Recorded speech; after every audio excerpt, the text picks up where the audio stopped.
Hello, everyone. Welcome to our Spiritual Spotlight series. Today, I am joined by Towill. He is a clinical and spiritual hypnotherapist, and he is based in Scotland. He specializes in past life regression, and I am so happy you're here today, Stephen.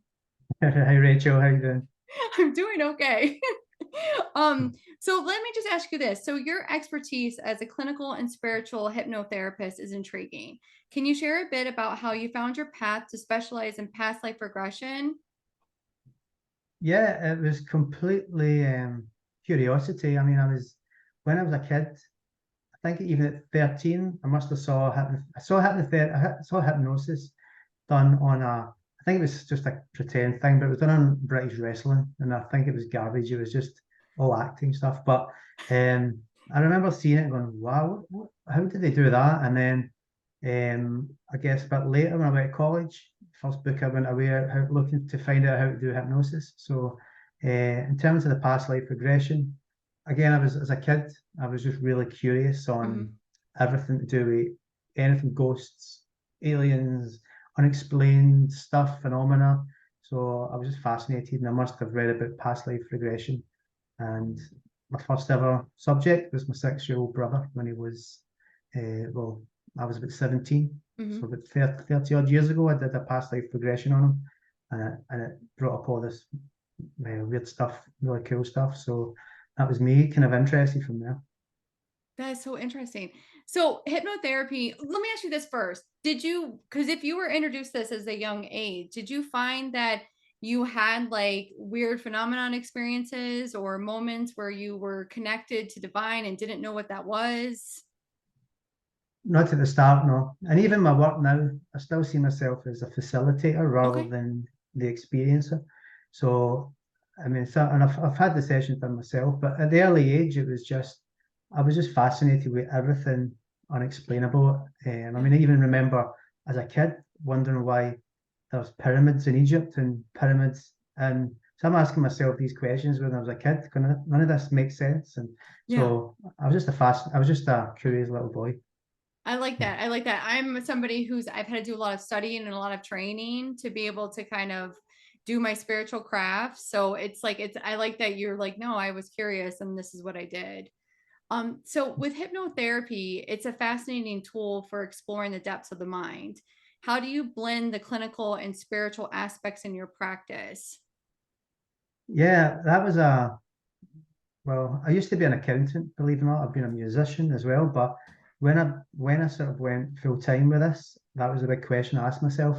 How, if I'm doing, to start with, to give you a background, it Sure. was, like I said, it was all past life stuff that I did to start with, but I was really curious about how some people struggle a little bit with it. So I thought, well, maybe if I study more clinical hypnotherapy and hypnosis itself, I'll maybe learn a lot more. So that's what took me into the clinical.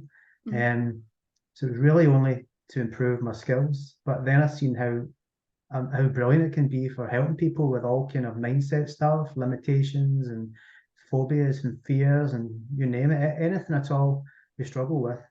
This is working with the mind to help it improve. Mhm. So when I saw that it could do that, I got to this point where I was thinking, okay, well, how do I go out and do this as well as doing the past life regression and the between life stuff, which is the more spiritual part of it. And because if someone's looking for to maybe go over a fear of spiders or something, or a fear of flying, some kind of thing like that, they're going to come find me and say, "What? So that's about past life regression. Let's leave this guy." So that I was stuck there thinking, well, how do I do this? But I realized, you know what? Everything is spiritual. Helping people to Mhm. overcome their mind, and that's who I am, and that's what I do.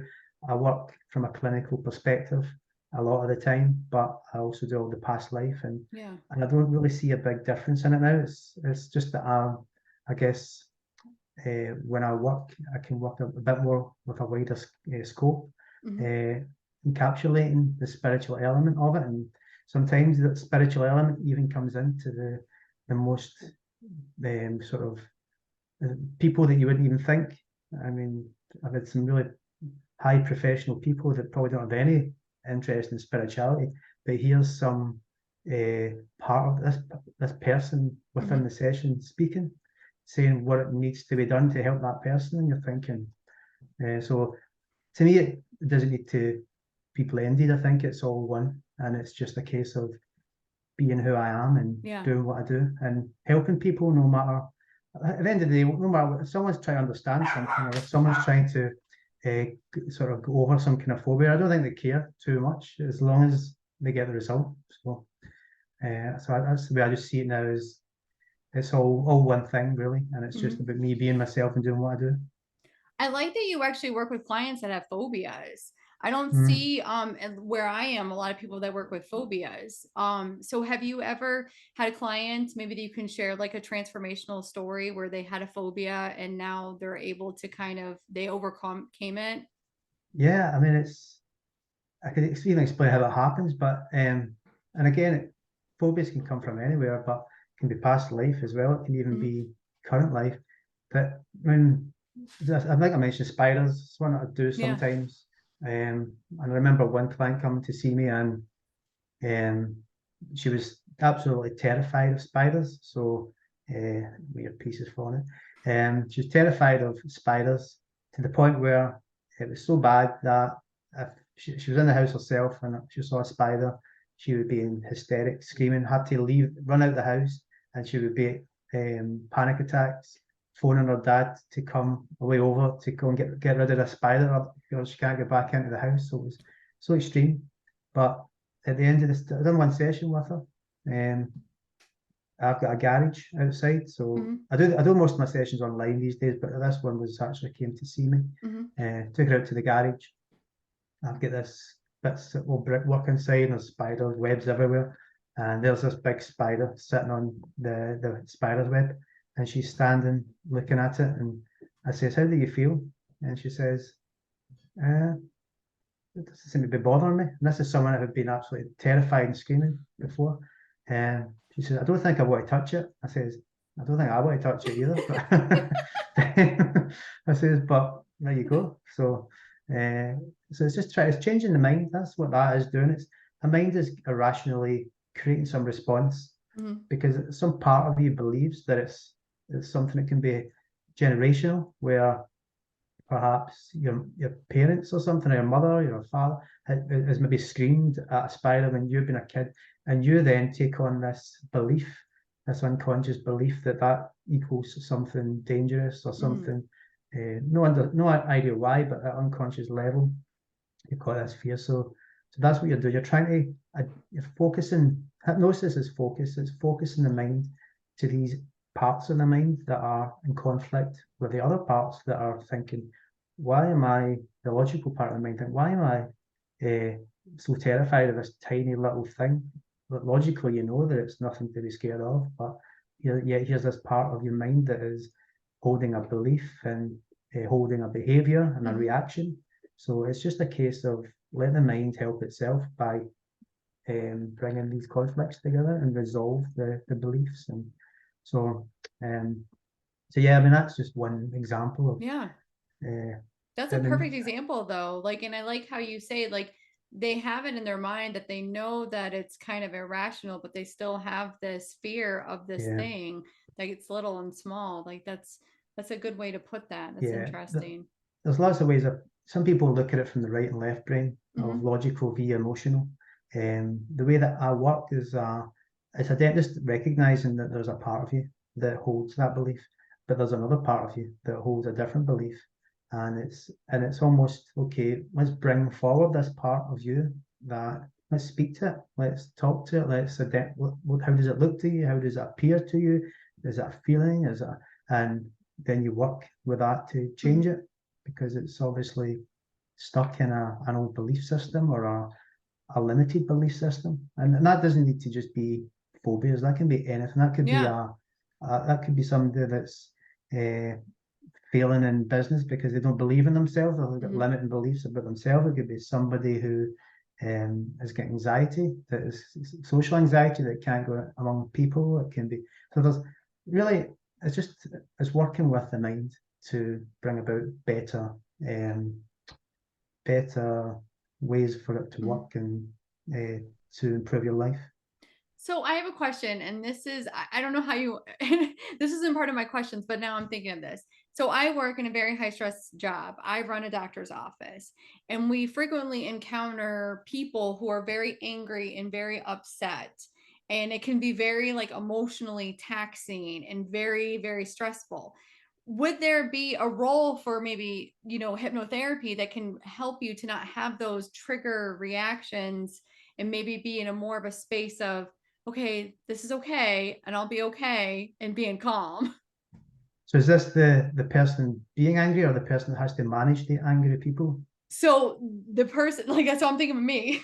So the Yeah. person that has to manage that anger because where we are, people are very angry and it's a very like it's a volatile Mm. environment. And you try to look from a space of, okay, we don't know what they're going through, and we try to hold them in compassion, but it's getting to where you have compassion fatigue. Yeah. So again, this is an interesting. There can be so many. So I guess it's to look at yourself. Yeah. Why is it that you allow these people to affect you in so many in those ways? So it's like I guess if they're really angry, then is it some part of you? And I'm guessing, right? Yeah. This is the cool thing about Yeah. hypnotherapy is that you don't. I don't need to even know. You don't need to identify it because you know, and that the deep levels of the part of you that is reacting to these people. Right.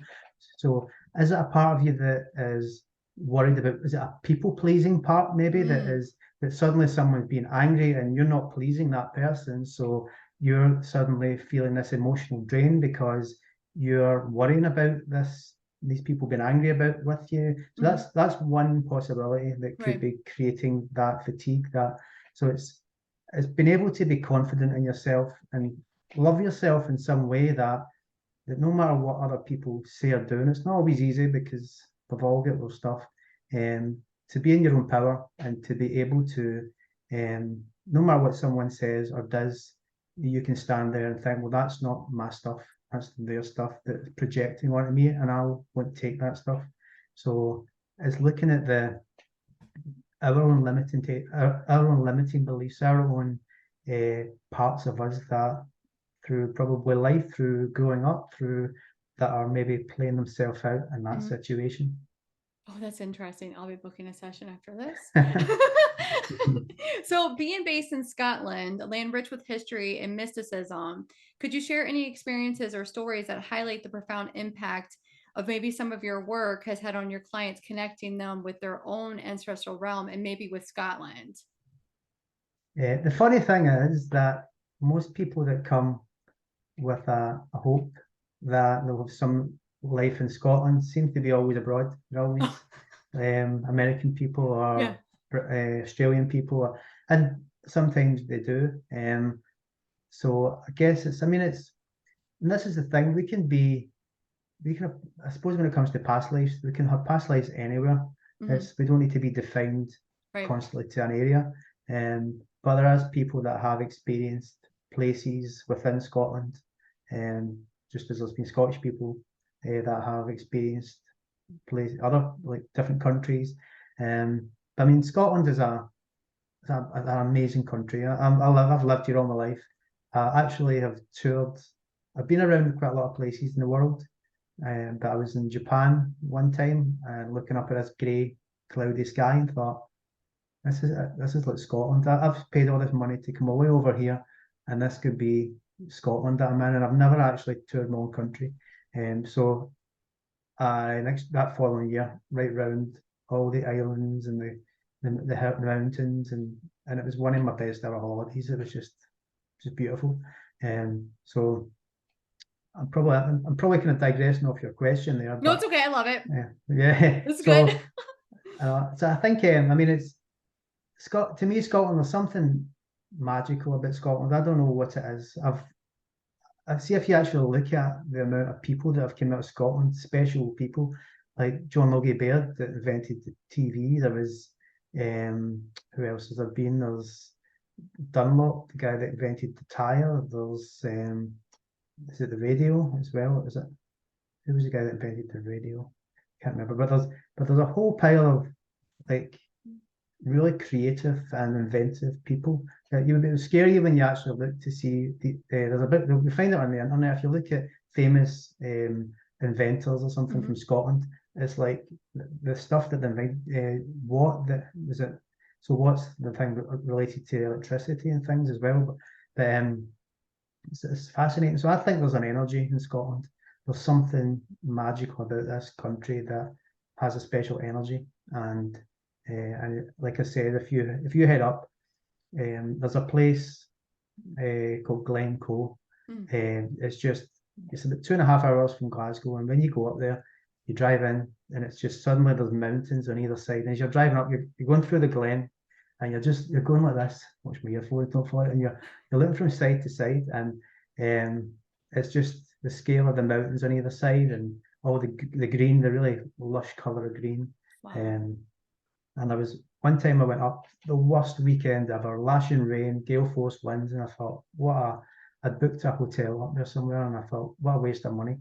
But I stopped at my favourite part, which was the Three Sisters. There was nobody there, but the atmosphere was electric. It was like the winds and the wild rain and waterfalls came off the mountains, and I was just standing there in awe, thinking, this is nature, the power of nature. And I just realised, no matter what the weather is, there's magic still in these places. So it's a cool country.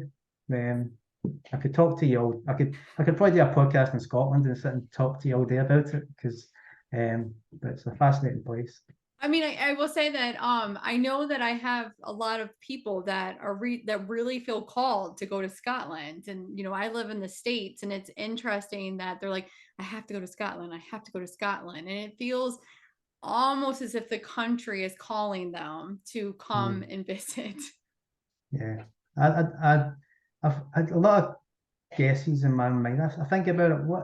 I think there's some ties to ancient energies. I'm a big believer in that. There's been before our civilizations. In fact, it comes up through my work actually. You've heard of all these stories of Atlantis, Lemuria, all that stuff. Yeah. So I'm a big believer that there's been ancient but civilized and probably advanced sort of cultures, and like we were talking, if you look at the Isle of Lewis, for instance, there's the Callanee stones, and these are a bit like Stonehenge, but they're out in this tiny little island in the middle of nowhere. And again, they're like 6,000 years old, and they're all aligned to stars and things like that. And you're just thinking, well, why did they build them? Who built them? And I think at some point, I mean, even there's been, I know that even hundreds of years ago, there was a lot of monks who came and settled in Scotland. And again, is it the energy that they're witnessing? I don't know, but it's a magical place. I think it's a cool country.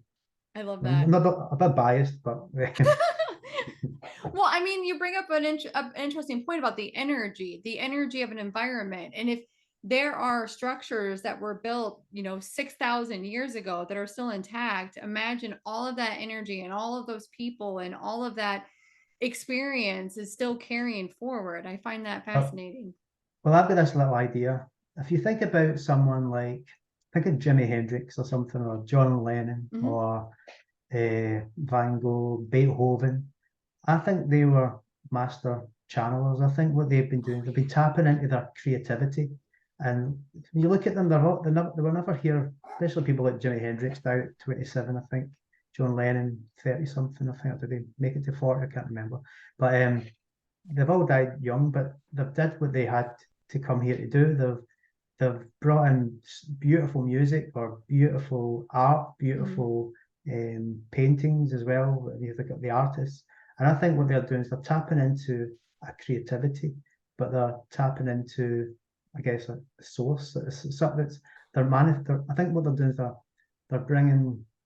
If you look at what all these things touch people, they make people happy.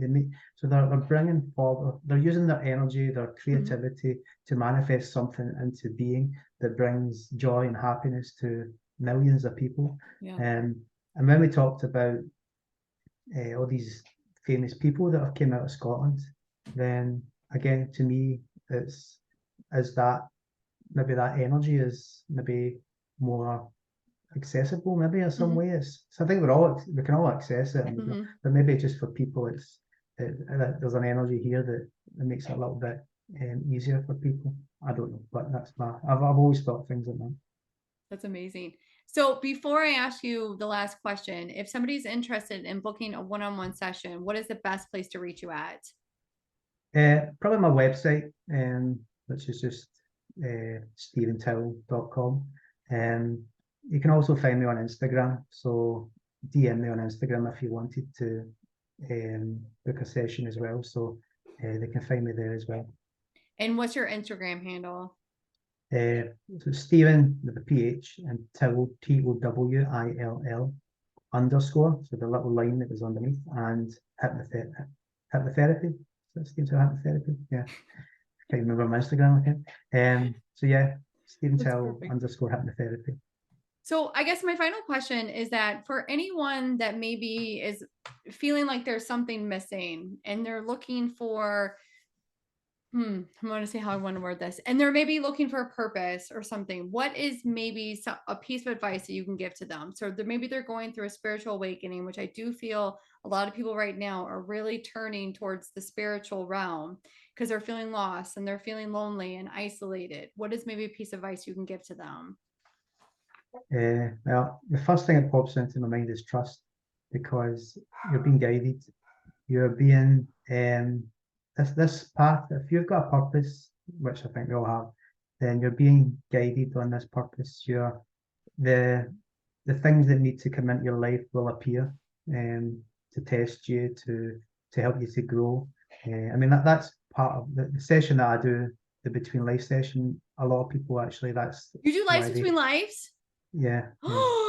Wait, no. No, We got to talk about that. yeah, Wait. yeah, yeah. Life Continue between on with life. your answer. I'm sorry. Yeah, yeah. So I mean that's what it's all about. The life between life, that comes from the Dr. Michael Newton stuff, but I call it between lives, um, because they've trademarked it. So it's still the idea of connecting to guides, connecting to your higher self, and to try and get that understanding and knowledge about who you are, what you are here for, are you stuck in some way? Are you the blocks? Is there things need to be resolved, healed, to try and kind of guide you on your way? So, but like I said, the biggest thing that comes out of a lot of those sessions is trust, because and it makes sense. It's if you come here as a soul to grow and to learn through your life, and it makes sense that it's there's um, certain things put in front of you on your path that they'll be there for your lessons, basically your opportunities to grow will be put in front of you. You may dodge some of them, you may decide you don't feel confident and skip it, but I think there's an elegance at work there which will bring other opportunities to continue to allow you to follow your path. That is perfect. So, Stephen, I want to thank you so much for coming on the Spiritual Spotlight series. You are amazing, and I look forward to talking to you again soon. No worries, it's been a pleasure. Thanks for having me.